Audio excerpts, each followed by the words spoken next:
As she's rushed into the emergency room, the chaos around her feels strangely distant, voices echoing, lights blurring, hands moving quickly to save a life that she herself had almost let slip away. The doctors work urgently, stabilizing her, trying to understand what happened.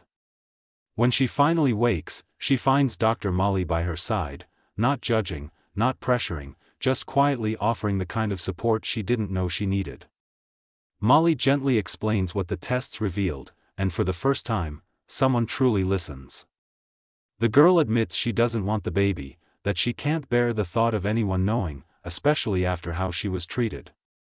Molly reassures her that nothing will be forced on her, that her choices still matter, even in the middle of this crisis. In that sterile, fluorescent-lit room, the girl feels a small, fragile sense of safety returning, and that's when her story begins to shift. It all begins with a moment that should have brought two young people closer, but instead pushes them apart. When the girl discovers she's pregnant, she expects fear, confusion, maybe even support, but certainly not the coldness she receives. Her boyfriend, focused entirely on his dream of becoming a professional athlete, sees the pregnancy not as a shared responsibility but as a threat to his future. He insists that having a baby will destroy everything he's worked for, that she must fix this, or their relationship is over. His words aren't just harsh, they break something inside her. Left alone with the weight of his rejection and the fear of what comes next, she spirals into a moment of desperation. Feeling trapped, unwanted, and without any emotional lifeline, she takes a dangerous amount of pills, not fully understanding the consequences, only hoping the pain will stop, and that choice changes everything. As the girl begins to heal and Baxter steps into his new role, Molly finds herself on a journey of her own, one she never expected to face. The hints about her mother keep echoing in her mind, pulling her deeper into memories she thought were too faint to matter anymore. When her father finally opens up, the truth doesn't come in anger or bitterness but in quiet, emotional pieces. He speaks about love, mistakes, fear, and the way her mother disappeared before he ever had a chance to understand why. Listening to him, Molly realizes that the answers she's been searching for were never about blame, they were about connection.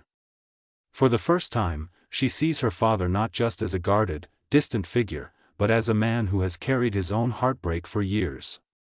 And in that shared vulnerability, something long broken starts to mend, and from that moment on, she's no longer searching, she's finally home. When Baxter finally walks back into the hospital room, something shifts, not just for him, but for her too. She sees the fear in his eyes, the regret he's been carrying, and the quiet promise that he won't run again. It doesn't erase the hurt, but it softens something inside her. Together, they begin talking, really talking, for the first time since everything fell apart. The decision to keep the baby isn't made in a rush or under pressure, it comes slowly, gently, as they both recognize that this moment could be the start of something entirely new. The hospital staff becomes a silent bridge between them, offering warmth, guidance, and a sense of stability neither of them has felt in weeks. As she regains her strength, he stays close, learning how to be present, how to care, how to show up. Their fragile bond starts to rebuild, piece by piece, and from that fragile bond, a new kind of future begins to form. While the girl struggles to piece herself back together, something unexpected is happening miles away. Her boyfriend, Baxter, is facing the weight of what he's done. The guilt doesn't hit him all at once, it creeps in slowly, replaying every harsh word, every moment he turned his back instead of stepping up. And then comes the news of her overdose, shattering whatever excuses he had left. When Dr. Gibson shows up at his door, not as a doctor, but as a man trying to stop another young life from collapsing, Baxter finally listens. The conversation strips away his pride, forcing him to confront the reality he had run from.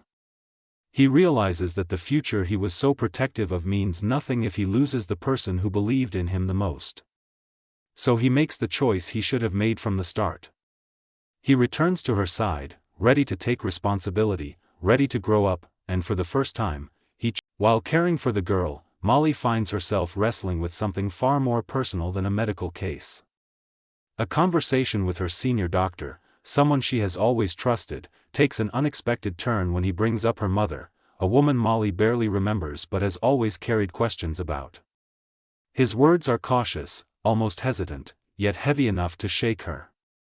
He suggests that something deeply troubling happened to her mother years ago, right here in this very hospital. Rumors, whispers, unanswered stories, none of it clear, but all of it unsettling. For Molly, it feels like a door she never knew existed has suddenly cracked open. She realizes her mother's departure wasn't as simple as she'd been told. And the more she learns, the more she senses that the truth has been buried for a long time, maybe intentionally, leaving her with a growing need to uncover what really happened, and that search awakens questions she can no longer ignore.